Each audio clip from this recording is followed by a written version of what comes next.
Hi అండి. నమస్తే. Welcome to Anusha education channel. So, ఈరోజైతే మనము బాల వ్యాకరణంకు సంబంధించిన సంజ్ఞా పరిచ్ఛేదాల గురించైతే చూద్దామండి. సో, మనకు బాల వ్యాకరణం నుంచి కేవలం 4 బిట్స్ అంటే 2 మార్కుల వరకు మనకు 4-5 బిట్లయితే బాల వ్యాకరణం నుంచి అయితే మనకొస్తాయండి. అందులోనూ అన్నిటికంటే వెరీ, వెరీ ఇంపార్టెంట్ ఎక్కువ బిట్లొచ్చే అవకాశం ఉండేదంటే మనకు సంజ్ఞా పరిచ్ఛేదం అనమాట. సో, మనకు బాల వ్యాకరణం మొత్తం ఎన్ని పరిచ్ఛేదాలున్నాయంటే 10. అవేంటి? సంజ్ఞ, సంధి, తత్సమ, ఆర్చిక, కారక, సమాస, తద్ధిత, క్రియ, కృదంత, ప్రకీర్ణ. ఇలా మొత్తం మనకు 10 పరిచ్ఛేదాలుంటే, ఆ 10 పరిచ్ఛేదాలకు సూత్రాలు ఎన్ని ఉన్నాయంటే 465 సూత్రాలైతే ఉన్నాయన్నమాట. సో, మనకు ఫస్టు ఇక్కడ సంజ్ఞా పరిచ్ఛేదం గురించైతే తెలుసుకుందామండి. అందులో 1-3 సూత్రాలున్నాయన్నమాట. అంటే మనకు మొత్తం సంజ్ఞా పరిచ్ఛేదంలో 23 సూత్రాలైతే ఉన్నాయి. ఆ 23 సూత్రాల్లో ఫస్ట్ 3 సూత్రాలైతే చూద్దాం. ఇందులో నుంచి మనకు ఎక్కువ బిట్లొచ్చే అవకాశాలున్నాయండి. అందుకోసమే ఈ టాపిక్ తీసుకోవడం అయితే జరిగింది. ఇక్కడ చూస్తే మనకు బాల వ్యాకరణంలోని సంజ్ఞా పరిచ్ఛేదంలో గల మొదటి సూత్రాన్ని గుర్తించండి. అంటే చెప్పాం కదా, మనకు 23 సూత్రాలుంటాయి ఒక్కొక్క పరిచ్ఛేదం కిందకని. అలా సూత్రం 1 ఉందన్నమాట. సో, సూత్రం 1 ఏంటి మనకు అంటే, ఆప్షన్ చూస్తే సంస్కృతమునకు వర్ణములేబది. ఆప్షన్ బి ప్రాకృతమునకు వర్ణములు 40. ఆప్షన్ సి తెనుగునకు వర్ణములు 36. డి సంస్కృతమునకు వర్ణములు 34. సో, ఇది బిట్ అనమాట. సో, వీడియో నచ్చితే ఖచ్చితంగా లైక్ చేసి, షేర్ చేసి, సబ్స్క్రైబ్ చేయండి. మన ఛానల్లో మరిన్ని డిఎస్సికి సంబంధించిన వీడియోస్ అయితే అప్లోడ్ చేశాను కూడా. మనకు తెలుగు కంటెంట్ కానీ, మెథడాలజీ కానీ, సైకాలజీ కానీ, విద్యా దృక్పథాలు కానీ, జీకే కానీ ఇలాంటివన్నీ కూడా అప్లోడ్ చేస్తూ ఉన్నానండి. ఖచ్చితంగా మన ఛానల్ని ఫాలో అవ్వండి. మీకు మంచి రిజల్ట్ అయితే వస్తాయి. బాగా కష్టపడండి. కష్టపడితే ఖచ్చితంగా మనకు ప్రతిఫలం అనేది వస్తుంది. ఇక్కడ టాపిక్‌లోకి వచ్చేస్తే బాల వ్యాకరణంలోని సంజ్ఞా పరిచ్ఛేదంలో గల మొదటి సూత్రం ఇది. మనకు సంజ్ఞా పరిచ్ఛేదంలోని మొదటి సూత్రం ఏదంటే, సంస్కృతమునకు వర్ణములేబది. అంటే సంస్కృతానికి ఎన్నుంటాయంట? 50 వర్ణాలున్నాయన్నమాట. తర్వాత సంజ్ఞ అనగా అర్థమేమిటి? సంజ్ఞ అనగా అర్థమేమిటి? ఆప్షన్ చూస్తే 1 పేరు, 2 గుర్తు, 3 సంకేతము, 4 పైవన్నీయు కూడా. సో, మనకు కరెక్ట్ ఆన్సర్ వచ్చేసి పైవన్నీ కూడా కరెక్టేనండి. సంజ్ఞ అంటే పేరు, గుర్తు, సంకేతం, పైవన్నీ అన్నీ కూడా మనకు సంజ్ఞకు సంబంధించుంటాయి. తర్వాత పరిచ్ఛేదం అనగా అర్థం ఏమిటి? పరిచ్ఛేదం అంటే అర్థం ఏమిటి? ఆప్షన్ చూస్తే మూల గ్రంథం, మూలకథ, గ్రంథ భాగము, పరకథ. మన కరెక్ట్ ఆన్సర్ వచ్చేసి గ్రంథ భాగము. పరిచ్ఛేదము అంటే గ్రంథ భాగము అనేది అర్థం అండి. సో, మనకు బాల వ్యాకరణానికి వ్యాఖ్యానాలు రాసిన వాళ్ళు కూడా ఉన్నారు. సో, మనకు చిన్నేశ్వరుడు రాసిన బాల వ్యాకరణానికి వ్యాకరణాలు రాసింది చూడండి. కల్లూరి వెంకటరామ శాస్త్రి గారు వచ్చేసి గుప్తార్థ ప్రకాశిక అంటే బాల వ్యాకరణ గుప్తార్థ ప్రకాశిక కానీ, తర్వాత దూసి రామ్మూర్తి గారు బాల వ్యాకరణ సర్వస్వ పేటిక కానీ, తర్వాత వచ్చేసి వజ్ఘల చిన్న సీతారామ శాస్త్రి గారు సంజీవ వ్యాఖ్య కానీ, బులుసు వెంకటరమణయ్య గారు బాల వ్యాకరణ లఘుటీక, అదేవిధంగా దువ్వూరి వెంకటరమణ గారు వచ్చేసి రమణీయము, ఇలా చాలామంది రాశారనమాట. సో, వీటి గురించి మనల్ని కూడా అడిగారనమాట. కాబట్టి ఇది గుర్తుపెట్టుకోండి. మనకు ఈ బాల వ్యాకరణానికి సో, ఆయన శిష్యరికంగా తీసుకొని మనకు బహుజనపల్లి సీతారామాచార్యులు అయితే ప్రౌఢ వ్యాకరణాన్ని అయితే రచించడం జరిగింది. అది చాలా ఇంపార్టెంట్. ఇక నెక్స్ట్ ఇక్కడికొస్తే సంస్కృత భాషకు అచ్చులెన్ని? సంస్కృత భాషలో అచ్చులెన్ని? చూడండి, మనకు సంస్కృతంలోకు ఏబది అంటే మనకు 50 అయితే వర్ణాలు. సంస్కృతంలో మొత్తం మనకు 50 అన్నమాట. సో, అచ్చులు అంటే అచ్చులు తెలుసు కదా. సో, స్వరములు అని కూడా పిలుస్తాము మనము. అచ్చులనే అకారాదులు అని పిలుస్తారు. తర్వాత హల్లులు ఉన్నాయి. హల్లులను కకారములు అని పిలుస్తారు. మనకు సంస్కృతంలో అచ్చులు మొత్తం ఎన్ని ఉన్నాయంటే మనకు 16 అచ్చులైతే ఉన్నాయి. అవి ఏంటి అంటే చెప్తాను చూడండి, గుర్తుపెట్టుకొని, చాలా ఇంపార్టెంట్. అ, ఆ, ఇ, ఈ, ఉ, రు, రు అంటారు చూడండి. మనకు ఇలా ఇప్పుడు వాడుకలో లేవు ఇవి. రు అవి కానీ ఏ, ఐ, ఓ, ఔ, అం, అహ ఇవి మొత్తం మనకు 16 కూడా మనకు సంస్కృతంలో గల అచ్చులండి. అదేవిధంగా ఇది చూడండి సంస్కృతం భాషలకు అచ్చులెన్ని 16. తర్వాత సంస్కృత భాషకు హల్లులెన్ని? సో, మనకు 50లో 16 అచ్చులు పోతే ఇంకెన్ని ఉంటాయి? 34 హల్లులైతే ఉంటాయి. సంస్కృత భాషకు హల్లులెన్ని అంటే మనకు మొత్తం 34. అయ్యేంటి? క, ఖ, గ, ఘ, ఞ. అలా కా నుంచి మా వరకు ఉన్నాయి కదా! మనకు 5 వర్గాలు. తర్వాత యార, లావ, ష, ష, స, హ ఇవన్నీ కూడా మనకు హల్లులనమాట సంస్కృతంలో. తర్వాత మహేశ్వర సూత్రాలను రాసిన వారెవరు? మహేశ్వర సూత్రాలను రాసిన వారు ఎవరు? మహేశ్వర సూత్రాలను వచ్చేసి మనకు పాణిని గారైతే రచించడం జరిగిందండి. మహేశ్వర సూత్రాలనైతే పాణిని గారు రాయడం. ఎవరు? అష్టాధ్యాయి అనే వ్యాకరణ గ్రంథాన్ని రాశాడు కదా! ఆ పాణినే మనకు ఇవి రాశాడు. తర్వాత మహేశ్వర సూత్రాలు ఎన్ని మహేశ్వర సూత్రాలు అంటే 14. సో, ఈ బిట్టు మనకు డిఎస్సిలో లాస్ట్ డిఎస్సిలో 2018 డిఎస్సిలో అయితే ఈ బిట్టునైతే మనలో అడిగారండి. సో, అదేవిధంగా ఇంకోటి తెలుగునకున్న వ్యాకరణ దీపము చిన్నది అన్నవారు ఎవరంటే తిరుపతి వెంకట కవులు. సో, ఇది కూడా మనల్ని డిఎస్సిలో అయితే అడగడం జరిగిందండి. మొత్తానికి మహేశ్వర సూత్రాలు రాసింది వచ్చేసి మనకు పాణిని, అష్టాధ్యాయి రాసిన పాణిని. అదేవిధంగా మహేశ్వర సూత్రాలు ఏంటంటే మొత్తం మనకు 14 అయితే ఉన్నాయి. తర్వాత అచ్చులు వీటికి గల ఇతర పేర్లు అంటే అచ్చులకు గల ఇతర పేర్లు ఏమిటి? ఇందాక చెప్పుకున్నాం కదా! అచ్చులకు ఏం పేర్లు ఉన్నాయంటే స్వరములు, ప్రాణములు అనే పేర్లు అయితే ఉన్నాయండి. సో, అచ్చులకు మరో పేర్లు అంటే స్వరములు మరియు ప్రాణములు. తర్వాత నెక్స్ట్ ప్రశ్న, హల్లులు వీటికి గల ఇతర పేర్లు. హల్లులు వేటికి పేర్లు అంటే మనకు వ్యంజనములు, ప్రాణములు అని కూడా హల్లులను అయితే మనము పిలవడం జరుగుతుందండి. తర్వాత ప్రశ్న, హల్లులు డాష్ వీటి యొక్క వాస్తవ రూపాలను గుర్తించండి. హల్లులు వీటికి యొక్క వాస్తవ రూపాలు అంటే హల్లులు మనకు ఎలా ఏర్పడతాయి? సో, ఇవి ఉన్నాయి కదా! క్, గ అంటే మనకు చూడండి ఇక్ ప్లస్ ఆ క అవుతుందంటే అచ్చు చేరడం వల్లనే మనకు క అనే రూపం ఏర్పడుతుంది. కాబట్టి వీటి వాస్తవ రూపాలు ఏంటంటే ఈ పొల్లు హల్లులు ఉన్నాయి కదా! క్, గ, ఘ, ఘ. సో, అవి మనకు హల్లుల యొక్క వాస్తవ రూపాలండి. సో, గుర్తుపెట్టుకోండి. తర్వాత ప్రశ్న, ప్రాకృత భాషకు వర్ణాలు ఎన్ని?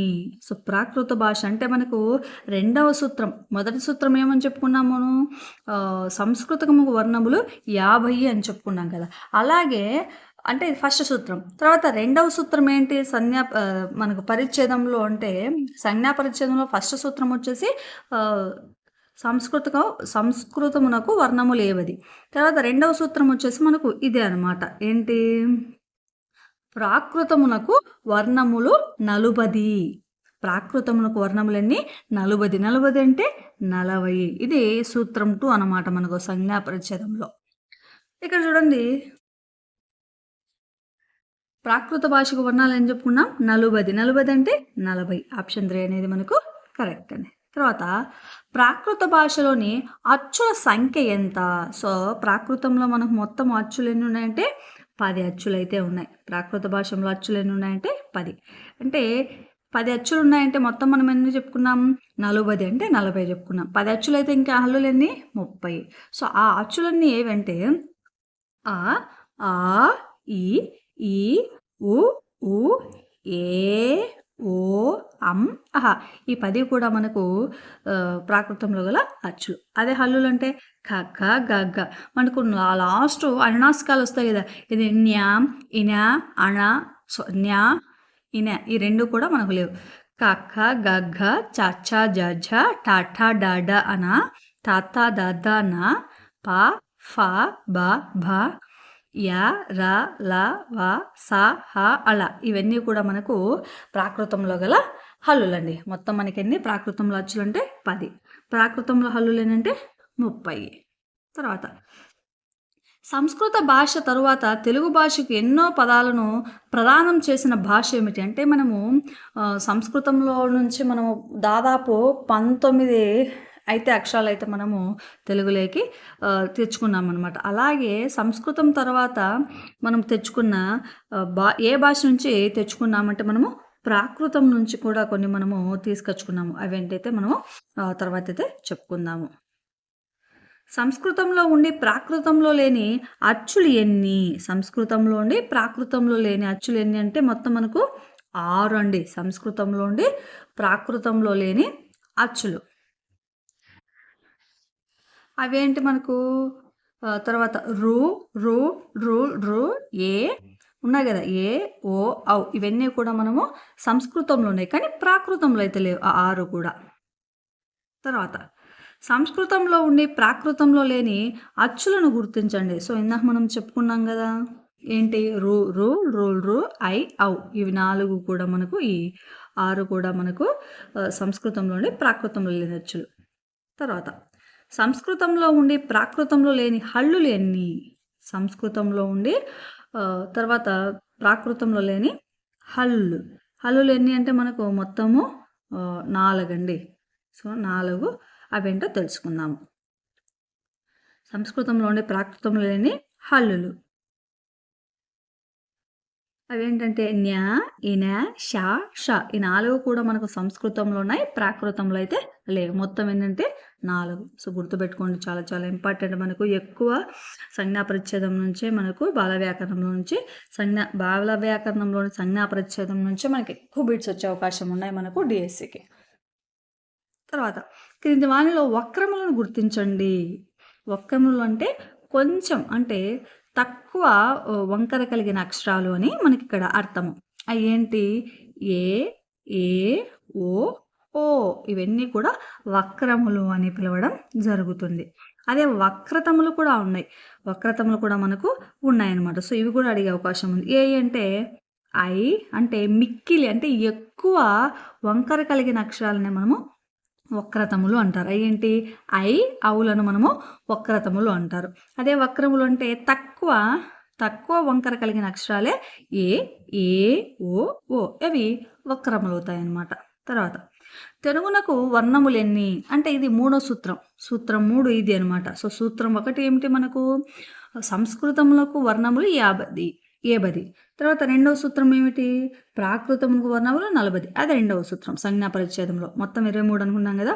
తర్వాత 3వది వచ్చేసి ఇది తెలుగులకు వర్ణములు 36. సో, ఇది చాలా ఇంపార్టెంట్ అండి. ఏమని అడుగుతారు బాల వ్యాకరణంలో చిన్నయ్య సూరి తెలుగునికి ఎన్ని వర్ణములు అడిగాడు ఎన్ని వర్ణములు చెప్పాడని అడుగుతారు. సో, ఎన్ని చెప్పారంటే సూత్రం 3లో 36 అంటే మొత్తం 36 వర్ణముల గురించి అయితే చిన్నయ్య సూరి బాల వ్యాకరణంలో తెలుగు గురించి చెప్పాడండి. తర్వాత తెలుగు భాషకు అచ్చులు ఎన్ని? సో, తెలుగు భాషకు అచ్చులు ఎన్ని అంటే మొత్తం 14 అచ్చులు అయితే ఉన్నాయి.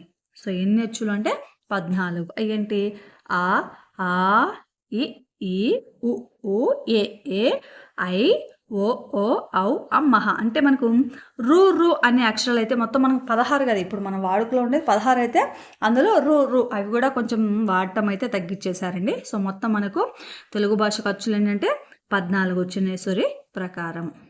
తర్వాత తెలుగు భాషకు హల్లులు ఎన్ని? సో, మనకు 36 అనుకున్నాం. 36లో 14 పోతే ఇంకెన్ని 22 కదా. అంటే మనకు తెలుగు భాషకు హల్లులు ఎన్ని అంటే 22.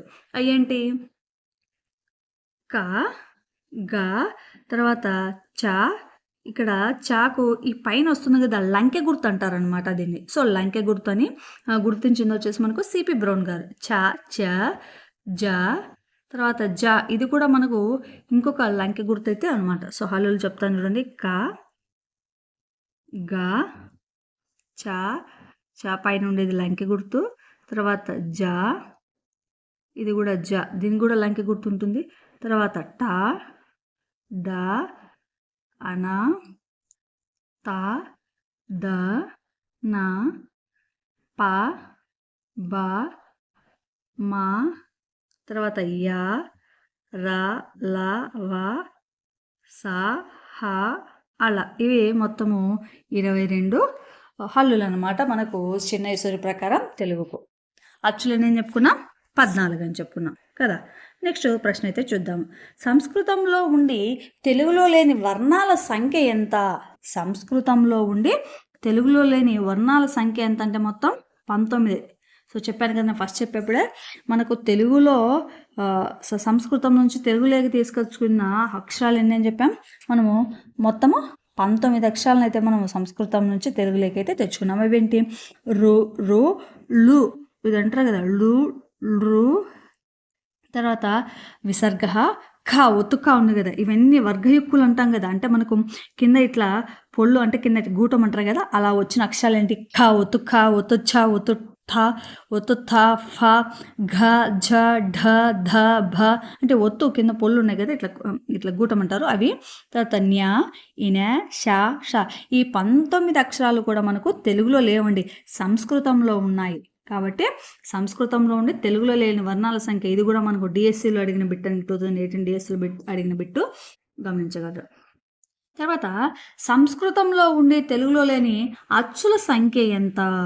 సంస్కృతంలో ఉండి తెలుగులో లేని అచ్చుల సంఖ్య ఎంత అంటే మొత్తము 5 ఉన్నాయండి. సో అవి 5 కూడా చెప్తా. సంస్కృతంలో ఉండి తెలుగులో లేని అచ్చులను గుర్తించండి. అవి ఏంటంటే రు, రు, లు, లు, రు, అహా ఉంది కదా, ఆ పక్కన విసర్గ పెడితే అహా. సో ఇవన్నీ కూడా మనకు సంస్కృతంలో ఉండి తెలుగులో లేని అచ్చులు గుర్తించాలన్నమాట. తర్వాత సంస్కృతంలో ఉండి తెలుగులో లేని హల్లులు ఎన్ని? సంస్కృతంలో ఉండి తెలుగులో లేని హల్లులు ఎన్ని అంటే మొత్తము 14 హల్లులండి. సంస్కృతంలో ఉండి తెలుగులో లేని హల్లుల సంఖ్య ఎంత అంటే మొత్తం మనకు 14. అవేంటి చూద్దాం. నెక్స్ట్ ప్రశ్న. సంస్కృతంలో ఉండి తెలుగులో లేని కావర్గంలోని హల్లులను గుర్తించండి. కావర్గంలోని హల్లులను గుర్తించాలన్నమాట. అవి ఏంటని మనకు ఘ, ఘ, న్య అంటే మనకు ఏవైతే వర్గయుక్కులు అంటాం కదా, అంటే ఇక్కడ ఖ, ఘ తర్వాత న్య అంటే ఇట్లా ఒత్తి పలుకుతాం కదా, ఇవన్నీ కూడా మనకు సంస్కృతం నుంచి తెలుగులోకి వచ్చిన పదాలండి. సో అవి మనకు. తర్వాత సంస్కృతంలో ఉండి తెలుగులో లేని చావర్గంలోని హల్లులను గుర్తించండి. సో మనకు కావర్గంలో ఒత్తుగ్గ లాస్ట్ న్యా ఎట్లా వచ్చిందో అలాగే ఒత్తుజ్జ తర్వాత ఇనే ఇవన్నీ కూడా మనకు వచ్చాయి. అలా ప్రతి వర్గంలో మనకు 5 వర్గాలు ఉన్నాయి కదా, కా, చట, తపలోటి.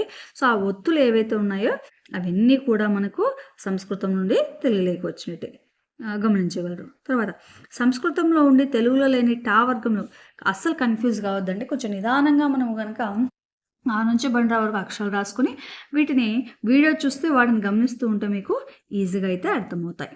తర్వాత సంస్కృతంలో ఉండి తెలుగులో లేని టా వర్గంలోని హల్లులు ఏమిటి? ఆప్షన్ డి ఠ, ఢ. చెప్పాను కదా, మనకు వర్గయుక్కులు ఏదైతే ఒత్తి పలుకుతాం కదా, సో అవన్నీ కూడా మనకు సంస్కృతం నుంచి తెలుగులోకి వచ్చిండే. తర్వాత సంస్కృతంలో ఉండి తెలుగులో లేని తా వర్గంలోని హల్లులను గుర్తించండి.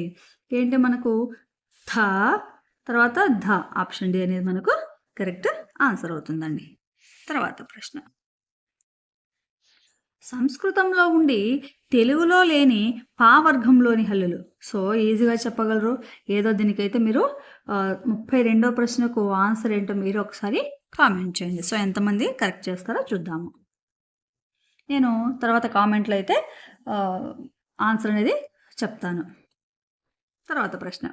సంస్కృతంలో ఉండి తెలుగులో లేని ఊష్మాలను గుర్తించండి. సో మీకు ఊష్మాలు అంటే తెలుసు కదా. ఏంటి ఊష్మాలు అంటే? గాలి బయటికి ఊదుతూ పలుకబడే అక్షరాలను మనము ఊష్మాలు అని పిలుస్తాం. అవేంటి? ష, ష, స, హ. ఇవన్నీ కూడా మనకు ఊష్మాలని పిలుస్తాం. సో ఈ 4 అక్షరాల్లో అంటే సంస్కృతంలో ఉండి తెలుగులో లేవన్నమాట. సో ఏమేమి లేవు మనకు సంస్కృతంలో ఉండి తెలుగులో అంటే మనకి ఏంటంటే ష, ష అనేటి మనకు సంస్కృతంలో ఉండే కానీ తెలుగులో లేవు. సో ఏది అప్పుడు, ఇప్పుడు కాదండి, ఇప్పుడనే మనం వాడుతున్నాం. సో అప్పుడు సంస్కృతం నుంచే మనం అన్ని ఇక్కడికి తెచ్చుకున్నాం కదా అక్షరాలు. సో అలాగా ఊష్మాలలో ఏవంటే ష, ష, ష అనే అక్షరాలు. తర్వాత సంస్కృతంలో ఉండి తెలుగులో లేని హల్లులను గుర్తించండి. సో సంస్కృతంలో ఉండి తెలుగులో లేని హల్లులను చెప్పాం కదా మనకి ఏమేమి వస్తాయని.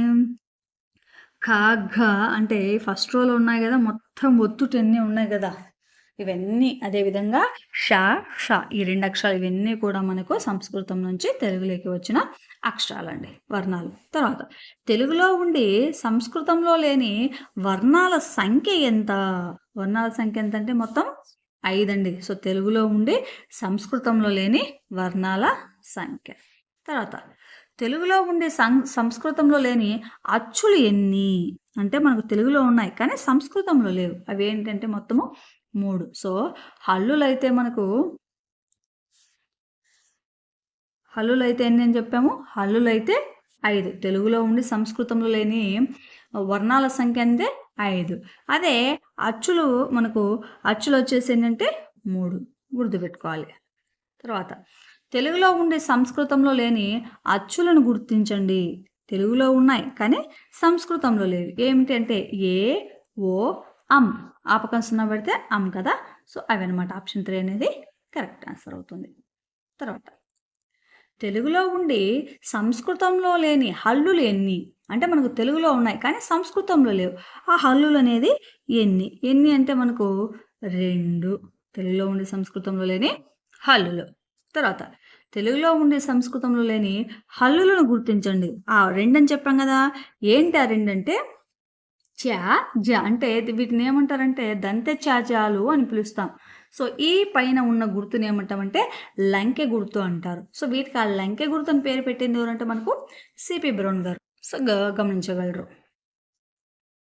తర్వాత ప్రాకృతంలో ఉండి తెలుగులో లేని వర్ణాల సంఖ్యను గుర్తించండి. అంటే ప్రాకృతంలో ఉన్నాయి కానీ తెలుగులో లేవు. సో ఇవన్నీ కూడా మనకు కొంచెం కన్ఫ్యూజ్గా ఉన్నా కూడా చాలా ఇంపార్టెంట్ అండి బాల వ్యాకరణం. దాదాపు 4 నుంచి 5 ప్రశ్నలు అయితే మనకు ఈ బాల వ్యాకరణం నుంచి అయితే రావడం జరుగుతుంది. సో చూడండి, ఇక్కడ ప్రాకృతంలో ఉండి తెలుగులో లేని వర్ణాల సంఖ్య ఎంతంటే 11.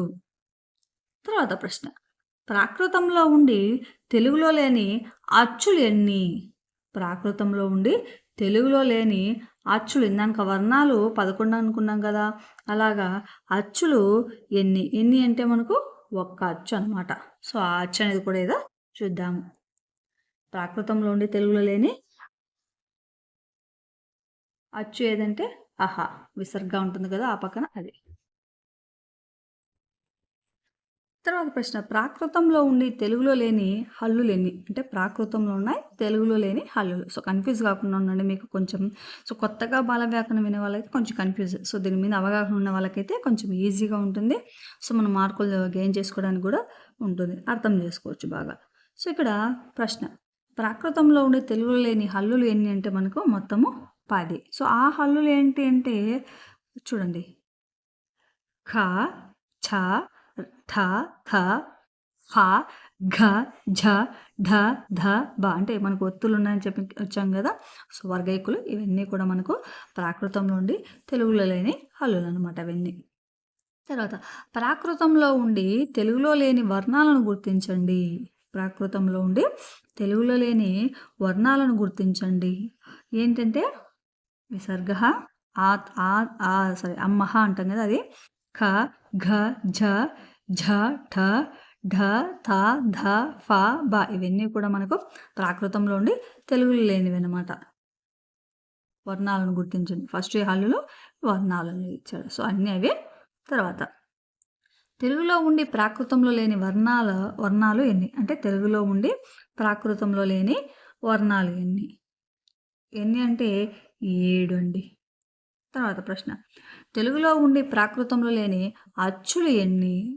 అచ్చులు ఎన్ని అంటే మొత్తము 5 అచ్చులు. తర్వాత ప్రశ్న, తెలుగులో ఉండి ప్రాకృతంలో లేని అచ్చులను గుర్తించండి.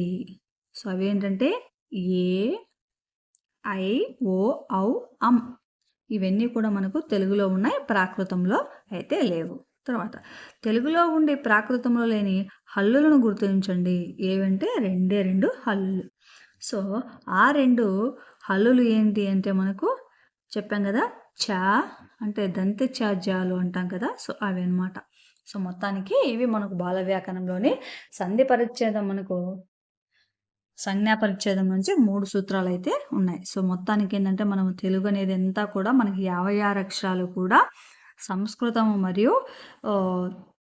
ప్రాకృతం నుంచి వచ్చిన అక్షరాలు అనమాట. సో అవి సంస్కృతము, తెలుగు, ప్రాకృతం మేలి కలయికయే మనకు ఈ 56 తెలుగు అక్షరాలు అనమాట. సో ఇది వీడికి మనకు ఈ 3 సూత్రాలు కూడా చాలా ఇంపార్టెంట్ అండి. మీరు నెగ్లెక్ట్ చేస్తే కనుక ఖచ్చితంగా డిఎస్టీలో బిట్ కోల్పోయినట్టే. సో, కాబట్టి చాలా చాలా ఇంపార్టెంట్ టాపిక్ ఇది. సో, నచ్చితే ఖచ్చితంగా లైక్ చేసి, షేర్ చేసి, సబ్స్క్రైబ్ చేయండి. Thank you for watching videos. మన ఛానల్‌లో మరిన్ని వీడియోస్ అయితే ఉన్నాయి చూడండి.